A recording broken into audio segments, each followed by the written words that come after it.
Good morning students, welcome to today's online session. Hope you all are fine.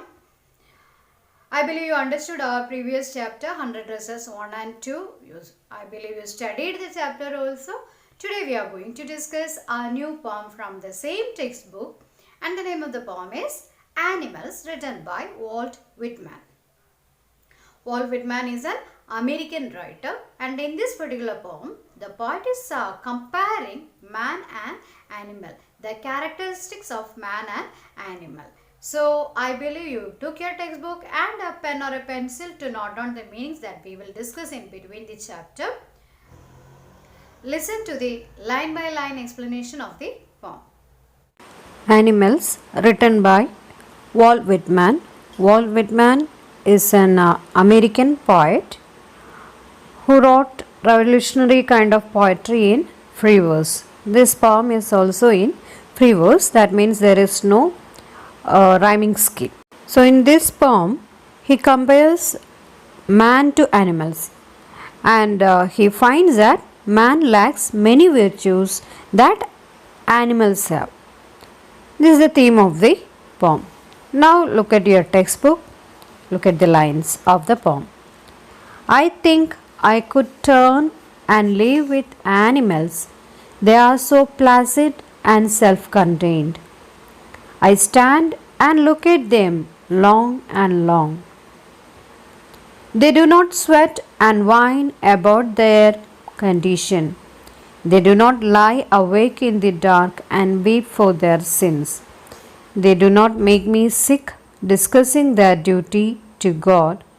Not one is dissatisfied, not one is demented with the mania of owning things. Not one kneels to another, nor to his kind that lived thousands of years ago. Not one is respectable or unhappy over the whole earth. So they show their relations to me, and I accept them. They bring me tokens of myself. They evince them plainly in their possession. I wonder where they get those tokens. Did I pass that way huge times ago and negligently drop them? These are the lines. Now look at the first two lines.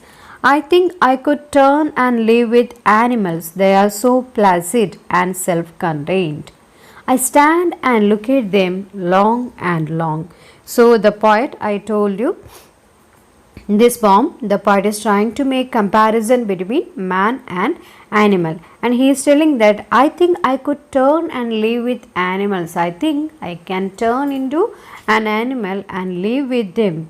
The reason is they are so placid and self-contained. They are so placid. Placid means calm and quiet. They are so quiet and calm, and they are self-contained too, self-satisfied too.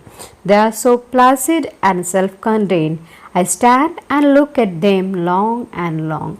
So I stood there, I stand there, and I stared at them for a long time. So the animals are so placid, so quiet and calm, and they are self-contained, self-satisfied. So I want to turn to animals and live with them. So I stand there and stared, looked long. Then he is telling, they do not sweat and whine about their condition. They never sweat here means complaint. They never complain and whine, cry about their condition. So these are the things that he finds better in animals than human beings. They do not sweat and whine about their condition. They never cry or complain about their living conditions.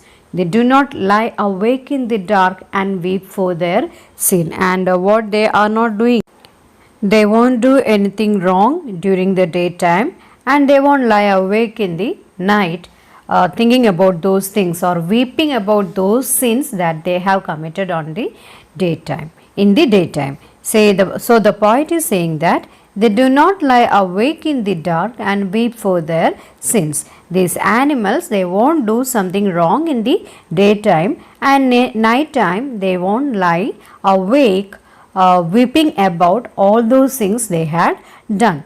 They do not make me sick discussing their duty to God. And these animals, they do not make the poet bored. Sick here means bored, discussing about what all things we have to do for the God, what all are our duty towards the God. So this is another quality that he finds in the animals.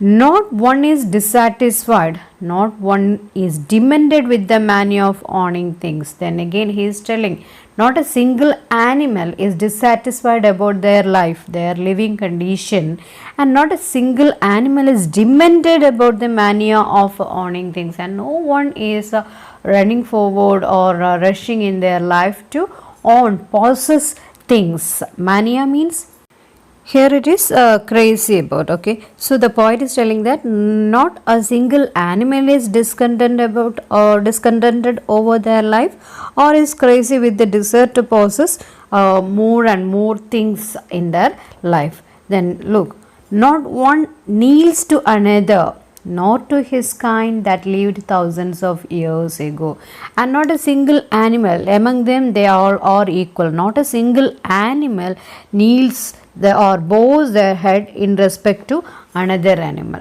So kneels down means bows their head in respect to another animal, or those who lived thousands of years ago, that means to their ancestors who lived thousands of years ago, just like we human beings does. So he is telling that no animal kneels in front of another animal, no animal bows their head in front of their ancestors who lived thousands of years ago. See, the poet is against all these things. So he is telling that no animals does all these things. So I want to live among them. Not one is respectable or unhappy over the whole earth, and not a single animal. All animals are equal, they are living equal. So not one is respectable, not a single animal. Someone is not given the status of a respectable animal, some below that. No, nothing like that. No animal is considered worthy of respect, and no one is worried about the whole earth, and no one is unhappy over the whole earth. So they show their relations to me and I accept them. So in this way, animals show that they belong, they are equal, they belong to the same attitude or values that the poet considers better. Okay, so they show their relations to me and I accept them. So what I am doing? So I am accepting them. He accepts them as his own. They bring me their tokens of myself, they evince them plainly in their position. I wonder where they get those tokens. Did I pass that way huge time ago and negligently drop them? So again he is telling, they bring me tokens of myself. So these animals, they remind me or remind the poet of his original characteristics. The tokens of myself, original characteristics, they evince them plainly in their possessions, which these animals still retain. So their original character, these animals, they haven't changed anything, or there is no change in their original characteristics. They are retaining all those characteristics in themselves, and this poet tells us that these animals remind him about his original characteristics which he lost somewhere, but these animals, they evince them plainly in their possession. So these animals, they retain their original characteristics in them still. I wonder where they get those tokens, and the poet says that he wonders from where they are getting those characteristics, those tokens, get these characteristics. Did I pass that way huge times ago and negligently dropped them?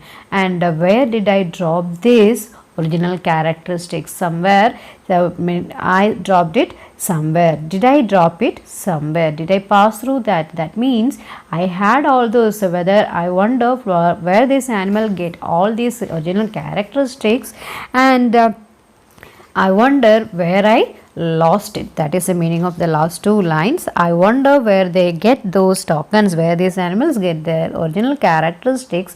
And I might have, did I pass that way huge times ago? I might have these original characteristics, and I wonder negligently I might have dropped those characters, my own original characteristics somewhere. So the poet is making a comparison between man and animals, and he is telling that these animals have their original characteristics. For that he is putting forward so many things, like they are not complaining, they are not crying, and they are not weeping in the dark thinking about the sin they had done in the daytime, and they are not sick of discussing about their duty to God, and they are not a single animal is dissatisfied about their life. They are not crazy about possessing things, owning things.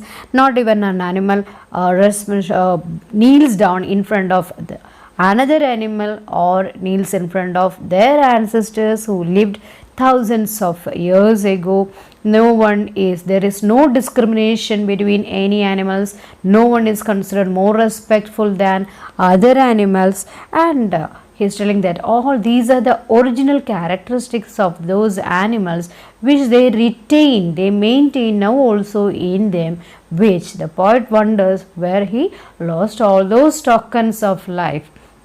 So he wants to live with animals than with man. And this is our poem. Very simple, but in-depth meanings are there, and very important for the exam also.